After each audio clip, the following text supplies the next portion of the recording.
Hey guys, today I want to talk to you about what I consider to be the modern digital XPan.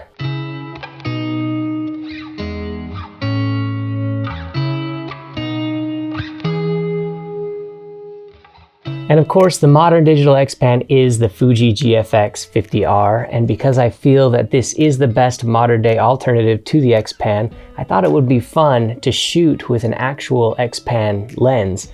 So I reached out to my friends at KEH Camera and asked if they would be willing to let me shoot with an extremely rare and eye-wateringly expensive Hasselblad XPan 30mm 5.6 aspherical lens, created specifically, of course, for the Hasselblad XPan and the Fuji TX1 and 2. Now, Danae and I are huge fans of KEH for many reasons, not the least of which is that they get as excited and geek out by ideas for videos like this one as much as we do. But importantly, they are the only camera we sell our used gear to because they pay a fair price and they make the process just super painless. They're also the first place we look when we want to buy used gear. So when you want to buy extremely rare lenses like this one, or even more common ones, be sure to check them out. Okay, so the Hasselblad XPan. It's reached legendary status, of course, in the world of film photography, for street photographers especially, and it has the rare distinction of selling used for at least 3 times its original price of 20 years ago. A mint copy will get valued as much as $8,000 on the used market, that's US dollars. And the reason for that price is obvious. This is the only rangefinder style camera ever designed specifically to shoot in that 65-24 panoramic format on 35mm film. It brings true portability to the panoramic documentarian or landscape film photographer, and there aren't that many of them. So for me personally, I just enjoy this format so much, and I regret not purchasing an XPan back when they could be had at a reasonable price. And I regret it so much, in fact, that I did conduct a project that lasted over a year trying to catalog many other options for shooting film in a panoramic format. My conclusion there was that none of those solutions adequately substituted for the experience and quality that the Hasselblad XPan system could deliver. But as much as many of us would wish for a re-release of that classic film camera, many of us have realized that we do have a modern day equivalent for digital photography in the Fuji GFX 50R. Of course, any digital photo can be cropped to the 65-24 ratio, and even at that crop, many cameras will give you as much, if not more, resolution than the XPan 35mm film scan would have given you when you consider typical scanning methods. But for many of us, the experience of shooting with that panoramic crop in camera and with a rangefinder style device is almost as important to us as that final result. And as we know, the XPan and the XPan 2, also known as the Fuji TX1 and 2, were designed and built by Fuji, not Hasselblad at all. So the design of this brick isn't too far off from the design of that brick. And they both definitely have that Fuji rangefinder style aesthetic. And it's that similarity in the design that is probably the most important reason why I would give the 50R the prestigious name of the modern day XPan over that really wonderful, also the Hasselblad X1D 50C and 50C2.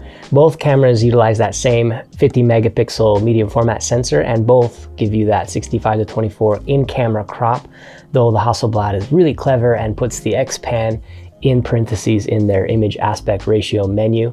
Hasselblad also makes an adapter specifically to mount the original XPan lenses to the X1D series, whereas you're limited to the cheap third-party ones like the one I'm using here, the Photodiox one that I'm using here. Link to that in the description. But the other reason I would say that the 50R is probably a better modern XPan than the X1D is the built-in Filmic profiles, in particular Acros, which does such a great job of imparting that same feeling that shooting with black and white film on the original XPan does. The photos I'm showing you now are from this last weekend. Some of you know I've recently had a month off to focus nearly entirely on content creation, and I decided to spend my last few days of that month with 2 of my kids whose turn it was for their yearly adventure that we do one-on-one or one-on-two with our children. For that adventure, I limited myself entirely to shooting with the GFX 50R with an in-camera 65 to 24 panoramic crop, and with only the Hasselblad 30mm 5.6 lens. And I have to tell you, of all the shooting experiences I've had so far in 2020,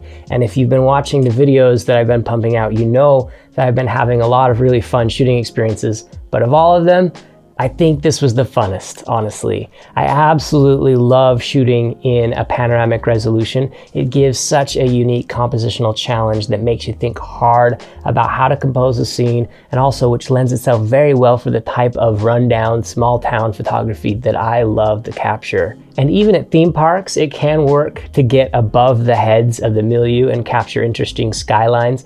But when you force yourself to utilize all that width and figure out how to compose out or in elements, and also when you take into consideration that if your horizon line is off even a little bit, it will be magnified far more than it is in a regular 35mm format crop, it presents an exciting challenge that can bring new life and inspiration into your photography. And that's how I felt this weekend. But sometimes things just don't work in that format, and this is why a modern setup beats the traditional XPan setup in many ways.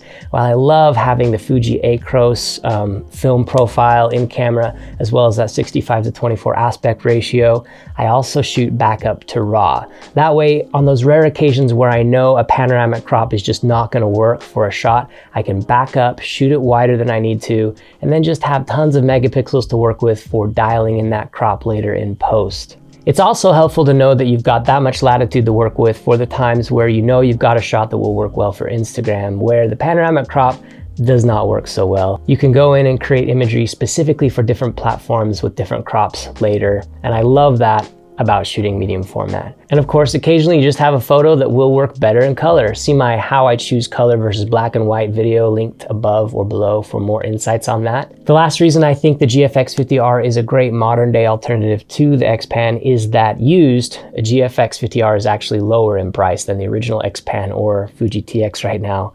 I watched KEH for months until I found this like new condition GFX come up, and I was able to get it for around $3,000 US. So that brings us to this lens, the 30mm 5.6, a spherical lens, which was released later in the Hasselblad and TX lifespan. When it was released, it was expensive even then, and part of the reason for that is that it required this external viewfinder to get those wide angle frame lines. Of course, attached to the mirrorless GFX 50R, the viewfinder, it wouldn't help you very much.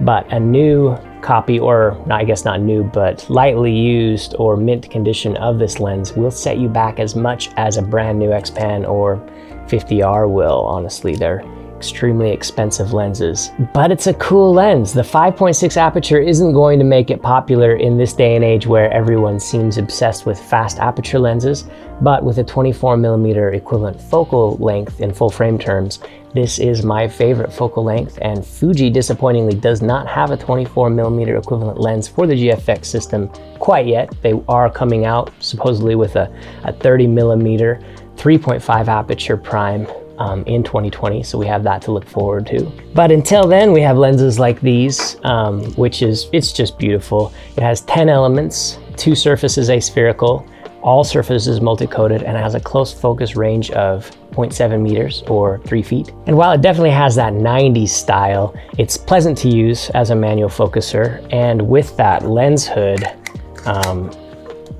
you will get a bit of vignetting if you're shooting at the full 4:3 aspect ratio.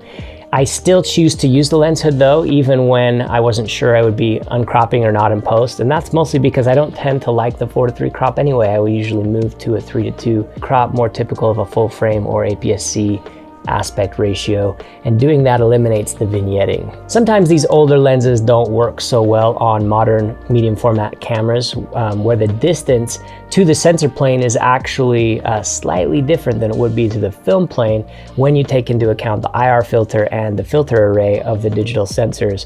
But when you can't shoot less than a 5.6 aperture with this, I haven't noticed any issues. I think if there were issues, you would see them with lenses that have lower aperture, faster apertures, and also that have tighter focal lengths. But with this lens, I noticed no issues at all. The photos are fabulously sharp all across the frame. When it was produced, the 30mm 5.6 also shipped with this center filter, which was created to help reduce the vignetting that wide-angle lenses will produce on the Hasselblad XPan. But on the 50R, I don't find vignetting to be particularly bothersome, keeping in mind that we do have a little bit of crop with this lens over the angle of view that it's capable of, since the GFX medium format sensor is actually 45 millimeters wide, whereas the XPan gives a 65 millimeter width negative. So some of the vignetting is reduced due to that crop on the sides, and obviously on the top and bottom when shooting panoramic. But man, what a fun setup this has been. I'm really sad to have to send it back to KEH, but this setup is probably better off in the hands of a Hasselblad XPan user for whom it was built, and I'll have to continue to look forward to that GFX 30mm 3.5 lens due out sometime in 2020. In the meantime, guys, help me out. Are there any wide-angle medium format prime lenses, preferably around that 30mm range, that can be adapted to the GFX 50R with good results that you know about? I'm not sure that I'm ready to push pause on this style of photography just yet. It only whetted my appetite and reminded me how much I miss shooting with the XPan. So let me know if you have any advice or suggestions, but I'll leave you with a few last photos from the weekend trip, and I wish you all the best in your photography. Remember to do good with your camera, and we will talk to you again real soon.